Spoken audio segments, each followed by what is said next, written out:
Loïc Ndingamouima, le ministre des Transports, de la Marine marchande et de la mer, a reçu une délégation de l'entreprise chinoise en charge de la matérialisation du projet du tramway dans le Grand Libreville. Les membres du gouvernement et ses partenaires au développement ont examiné tous les points de sa mise en œuvre. Le point avec Arnaud Babekong et Thierry Aldo Mandaka.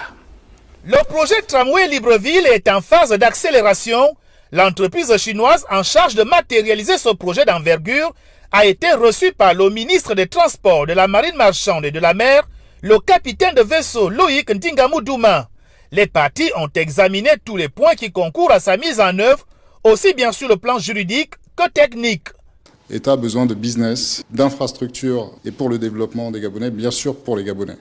Et donc, cette première étape serait de conclure juridiquement les choses pour qu'après, techniquement, suite aux études que nous avons déjà faites, il soit possible d'y poser une première pierre et donc un premier travail au sol.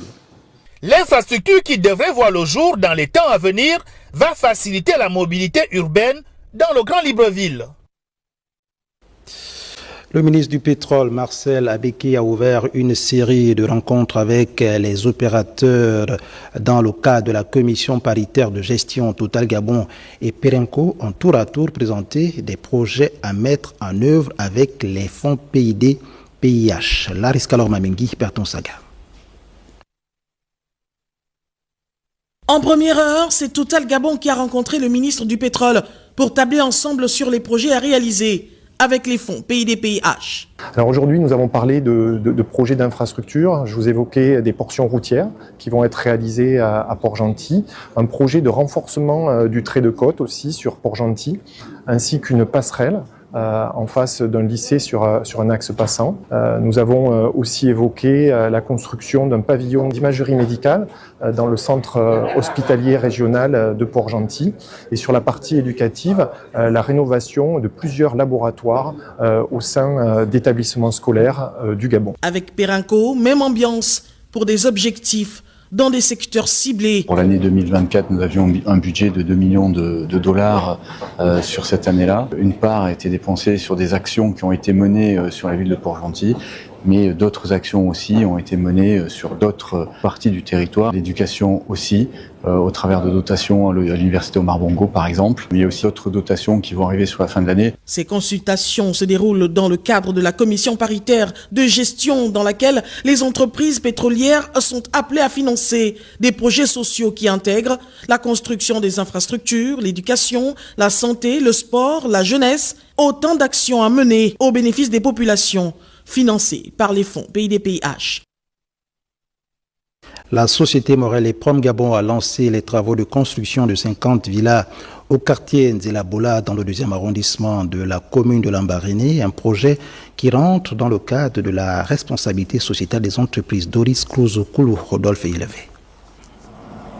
La présence de ces bulldozers ici au quartier Nzelabola à Lambaréné marque le début des travaux de construction d'une cité moderne dans la ville du Grand Blanc, à l'initiative de la société pétrolière Morel et Prom Gabon, qui cadre avec la vision des hautes autorités de la transition. Morel et Prom est aligné avec la vision des plus hautes autorités. Il y a du logement, il y a de la santé, il y a de l'éducation. C'est totalement les valeurs que Morel et Prom veut soutenir et défendre dans sa politique RSE. C'est un projet qui est financé par la PID-PIH de Morel et Prom, qui est finalement à 75% un partenariat entre l'État et Morel et Prom et à 25% des fonds propres de Morel et Prom. À côté de ça, Morel et Prom joue le rôle de maître d'œuvre et c'est globalement notre responsabilité qu'un projet comme celui-ci arrive à son terme dans les délais. Ce sont au total 40 villas,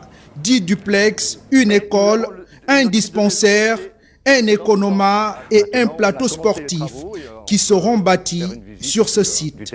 Je ferai tout ce qui est de mon possible pour pouvoir transmettre aux populations que ce que le président avait promis est en train de se réaliser, ce qui tout de suite apporte un plus à Lambaréné, parce qu'avec la croissance considérable des populations ici, le problème de l'habitat commençait à se poser. Évalué à 9 milliards de francs CFA, les travaux de construction de cette cité s'étendront sur 24 mois. Dr André-Jacques Augan inaugure des lieux d'aisance au marché de la commune d'Omboué et a offert des bacs à ordures pour un meilleur visage de cette localité de la province de Logé-Maritime. Charles Ogoula, Francis Banja pour les détails. Le marché de la commune d'Omboué, désormais doté de lieux d'aisance, grâce à la générosité patriotique du docteur André-Jacques Augan sur instruction du chef de l'État. Une preuve d'amour pour ses concitoyens. Ça nous fait de la joie parce que ça fait plusieurs années qu'on était là sans des toilettes. Il a honoré ses mères, ses sœurs. Vraiment, nous sommes très contentes. Pour combattre davantage l'insalubrité dans la commune, ce don de poubelle est également le bienvenu. La ville en avait besoin. C'est un don du général président. C'était déjà sur le plan médical avec l'appui des ambulances. Nous avons vu d'autres appuis au niveau de la collectivité venant du général président. Encore ici, nous voyons un don de poubelle. Tout ça, nous ne pouvons que remercier le général président. La préservation des acquis est toujours problématique pour les populations et les collectivités locales. D'où cette invite. Je vous remets à titre symbolique ces clés pour pouvoir gérer les toilettes qui sont logées ici au marché municipal. Je vous recommande de prendre soin. Merci, monsieur le ministre. C'était difficile de voir dans quelles conditions ces femmes se retrouvaient. Et il faut dire que ces toilettes n'étaient plus fonctionnelles depuis pratiquement 4 ans. Et lorsque j'ai été sollicité par nos mamans, j'ai dû pouvoir vraiment poser cet acte sanitaire pour résorber ce problème. Le département de Timboué et la commune d'Omboué ont dit oui au projet constitutionnel pour confirmer leur attachement indéfectible à Brice Clotaire Oligui-Nguema et à sa politique. À l'Assemblée nationale, le ministre des Comptes publics Charles Mba a été auditionné sur le projet de loi de règlement exercice 2022 sur la gestion des finances publiques. On fait le point avec la presse Assemblée nationale. En présentant pour examen et adoption devant les honorables députés de la Commission des finances le projet de loi de règlement exercice 2022 de la mission 14 intitulé Gestion des finances publiques, le ministre des Comptes publics Charles Mba a expliqué que la dite mission a bénéficié en 2022 d'une dotation budgétaire arrêtée à 93,359 milliards de francs CFA, exécutée à hauteur de 754,589 milliards de francs CFA. Ce niveau s'explique principalement par l'exécution des dépenses du solde, des dépenses de solde en gestion centralisée. L'exécution par titre se décline ainsi qu'il suit. Le titre 2, dépenses de personnel, autorisé à hauteur de 48,605 milliards de francs CFA, ce titre a été exécuté pour 668,768 milliards de francs CFA. Au titre des principaux résultats atteints en 2022, le ministre des Comptes publics a relevé que ces résultats portent sur le contentieux, la gestion des dépenses publiques, le patrimoine de l'État, la commande publique et la gestion fiscale. Les moyens financiers octroyés à la mission 14, gestion des finances publiques, ont été exécutés par programme ainsi qu'il suit. Programme gestion des dépenses publiques et contrôle des ressources. Ces dépenses ont été ordonnancées à hauteur de 725,909 milliards de francs CFA pour un niveau de règlement de 800,464 milliards de francs CFA. Également, en 2022, on note l'optimisation de la gestion de la dépense publique à travers l'accompagnement des administrations pour la production des documents de gestion et la digitalisation des services. Restons à Franceville avec la biodiversité, la résistance aux antimicrobiens et les bonnes pratiques d'élevage comme thème de cet atelier de formation organisé par le ministère en charge de l'élevage. Il était destiné aux éleveurs de cette province qui ont d'ailleurs répondu présent. Guy Madjouk Passangwetaba. Venant de plusieurs coins de la province, plusieurs éleveurs du Haut-Togo ont pris part aux travaux sur le thème des bonnes pratiques animés par les experts de la Direction générale de l'élevage. La Direction générale de l'élevage, dans son plan de travail annuel 2024, il est prévu l'encadrement des éleveurs, notamment par des formations. Et c'est dans ce cadre-là que nous sommes arrivés ici dans le Haut-Togo afin de pouvoir apporter des connaissances théoriques aux éleveurs. Outre la présentation sur les techniques de production, la santé et l'alimentation animale, les participants ont également eu droit aux notions de gestion aussi bien économiques qu'administratives. On l'élève bien sûr, mais il y a des critères. Il faut les nourrir aux heures qu'il faut. Qu'il y ait des ateliers comme ça, qu'on vous reçoive, que vous discutez vraiment, qu'on vous enseigne, qu'on partage la connaissance. C'est ce qui est primordial. Dans le cadre d'un processus devant couvrir l'ensemble du pays, l'atelier de Franceville est à mettre au compte des stratégies visant à relever en quantité et en qualité les productions locales. Ce que nous recherchons, c'est que les éleveurs puissent améliorer leurs exploitations, qu'ils puissent augmenter la production en matière animale afin de pouvoir réduire les importations. La formation de Franceville, a ajouté le directeur général de l'élevage, est un jalon dans la mission collective de transformer le secteur de l'élevage au Gabon. Le ministre des Affaires sociales lance les activités de Novembre bleu au sein de son département ministériel. Cette journée de sensibilisation des cancers masculins a été marquée par une conférence débat. Léa Bifan, Pierre Claverella. Une sensibilisation sous forme de conférence pour édifier les agents du ministère des Affaires sociales sur les cancers aussi bien masculins que féminins. Une activité qui intervient dans la foulée de Novembre bleu, mois qui engage les hommes autour de la lutte contre les cancers. Pour nous, il était question d'entretenir les participants sur les cancers du sein et du col de l'utérus, les causes, les facteurs de risque, les moyens de prévention et les aspects liés au traitement. Le cancer dont on parle lors de la campagne Novembre bleu, c'est le cancer de la prostate qui est le cancer le plus fréquent et qui fait l'objet des consultations au niveau de tous les services d'urologie. Briser les tabous, thème évocateur de cette édition qui invite à une prise de conscience de tous pour prévenir ce tueur silencieux. Et je voudrais donc lancer un vibrant appel à la gente masculine du ministère des Affaires sociales à se faire dépister massivement aux fins d'exercer leurs responsabilités en toute quiétude.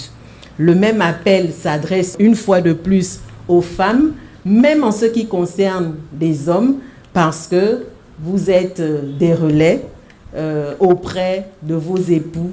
Novembre bleu est l'affaire de tous dans nos milieux de vie publique et privée. Cette activité conjointe Octobre Rose et Novembre Bleu vise un seul objectif, amener les agents du ministère des Affaires sociales à faire le geste qui sauve, à savoir le dépistage. Conférence de presse de la ministre de la Communication et des Médias, porte-parole du gouvernement, Laurence Ndong. Quelques jours seulement après la tenue du scrutin référendaire, elle en a profité pour faire le bilan de l'élection du 16 novembre dernier. Jean de Dieu Gomsongombi et Evariste Ntotom. Au rôle de la maison Georges Raouri, face aux journalistes de la presse nationale et internationale, le ministre de la Communication des Médias tire les enseignements du référendum 2024 au Gabon. Le dernier référendum date de 1995, donc quasiment 29 ans. Il n'y a pas de référendum, et surtout pas autour de cette question de la modification de la Constitution ou l'adoption d'une nouvelle Constitution. Au cours de ces échanges avec les hommes des médias, le porte-parole du gouvernement, très satisfait du déroulement, est revenu sur les dispositions spéciales de cette consultation. Parmi les opérations exceptionnelles, il y a eu le changement de bureau de vote qui a été organisé du 3 au 6 novembre 2024 pour permettre aux électeurs inscrits à l'intérieur du pays et qui ne pouvaient pas se déplacer de modifier leur bureau de vote. Avec un taux de participation de 53,54%, que dire de la suite du chronogramme de la transition dans notre pays? Il va nous rester maintenant le travail à fournir pour aller vers les élections, puisque la transition s'achève par des élections générales. Donc maintenant, qu'est-ce que nous allons faire? Nous allons collecter les observations et les remarques pour la première mouture du code électoral. Après les recours, les résultats du référendum du 16 novembre dernier seront proclamés par la Cour constitutionnelle dès la semaine prochaine. Au cours de cette conférence de presse, le ministre de la Communication et des Médias, porte-parole du gouvernement, est également revenu sur le taux de participation des électeurs à ce scrutin. Dev Mbelependi et Evariste Ntotom. Dans le prolongement de son exercice aux questions-réponses durant sa conférence de presse, bilan post-élection référendaire, la question sur le taux d'abstention a permis aux membres du gouvernement de transition d'apporter des éclaircissements. Parce qu'il n'y a pas eu de transport d'électeurs, il n'y a pas eu de doublon dans les votes, et nous avons dit que dans le taux d'abstention, il y a encore des décès, où il y avait 287 inscrits, 100 votants, donc 187 qui se sont abstenus, qui ne sont pas venus voter, mais parmi ces 187, il y avait 94 décédés. Et donc ce bureau de vote a eu un taux de participation de 34%, 34, quelque chose pour cent, et 65% d'abstention, mais en réalité c'est une abstention qui est à 30% si on enlève les décès. S'agissant du coût financier du scrutin référendaire, une enveloppe de 27 milliards a été mobilisée, un montant jugé raisonnable par rapport aux élections antérieures. Lorsqu'on a mis en place la Sénat, les commissions électorales indépendantes, qui, à quel moment l'ont-elles été véritablement, on ne sait pas, le coût des élections a été multiplié par 4. On a été autour de 100 milliards, avec 150 milliards pour la dernière élection de 2023. Donc, lorsqu'on décide de ramener les élections au ministère de l'Intérieur, ce n'est pas comme certains l'ont dit pour mettre la main dessus. Il y a aussi une question de coût. C'est parce que cette élection est organisée par le ministère de l'Intérieur qu'elle ne nous a coûté que 27 milliards, inscrits dans la loi des finances 2024. Désormais inscrit et tourné vers une gouvernance financière publique plus clairvoyante, le gouvernement de transition, le CTRI, gère les finances publiques avec parcimonie.